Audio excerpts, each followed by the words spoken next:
In this video, we're pulling back the curtain on why being the Hulk actually sucks.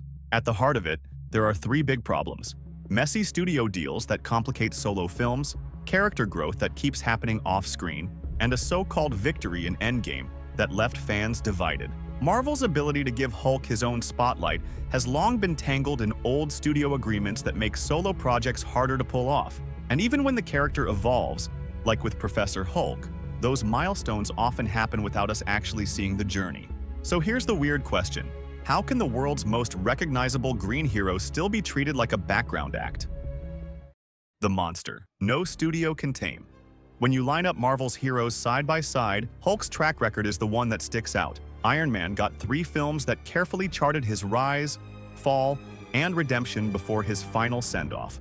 Thor has gone through 4 solo chapters, reinventing himself each time. Even Ant-Man managed 2 spotlight runs. But Hulk? After The Incredible Hulk in 2008, the curtain closed, and he never headlined again. Since then, his role has been more like a guest star, always dropping into someone else's story, never driving his own.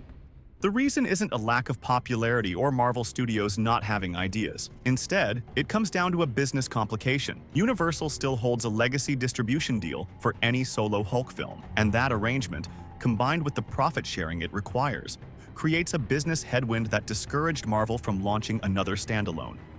Hulk can punch gods, aliens, and armies, but when the choice comes down to sharing revenue or sidelining him, Marvel has consistently chosen the latter. It's not about villains on screen, it's about deals behind the scenes. That studio gridlock might be forgivable if Hulk still got meaningful arcs within team stories, but fans have long complained that his most important developments happen off-screen. The clearest case is Professor Hulk in Endgame. Banner walks in fully merged with his green alter ego, cracking jokes and snapping selfies, and we're told this is the resolution of his lifelong struggle.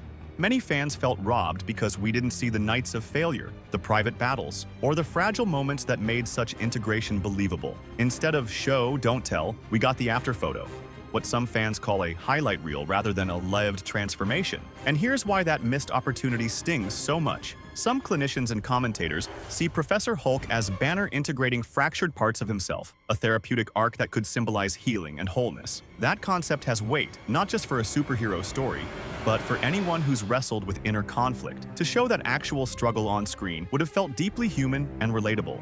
By skipping it, Marvel traded away not only one of Hulk's best storylines, but also a chance for audiences to connect with something more honest than another climactic fight. Even the quieter beats he does get, like sitting out Civil War because he doesn't trust himself, or bonding with Thor out of shared despair on Sakaar, get brushed aside. Those are fertile moments to show Bruce Banner's pain, uncertainty, or hope.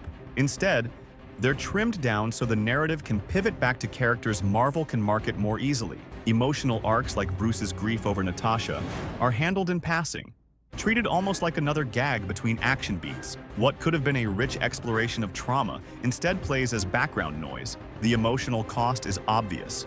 Hulk's story feels incomplete. He isn't just being stopped by paperwork, he's being hollowed out by storytelling choices that leave him half-developed.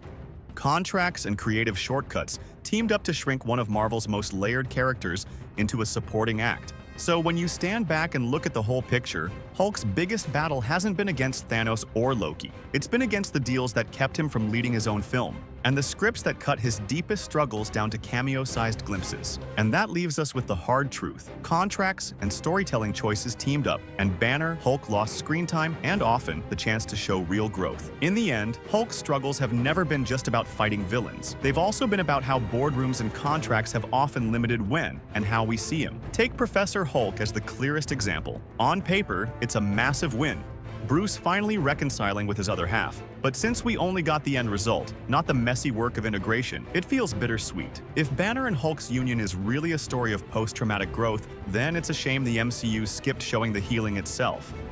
So what do you think? Do you want a solo Hulk film that shows the hard work of becoming Professor Hulk? Or is his place as the Avengers heavy enough? Tell me in the comments. And if you like looking at characters from the other side, hit like and subscribe for more.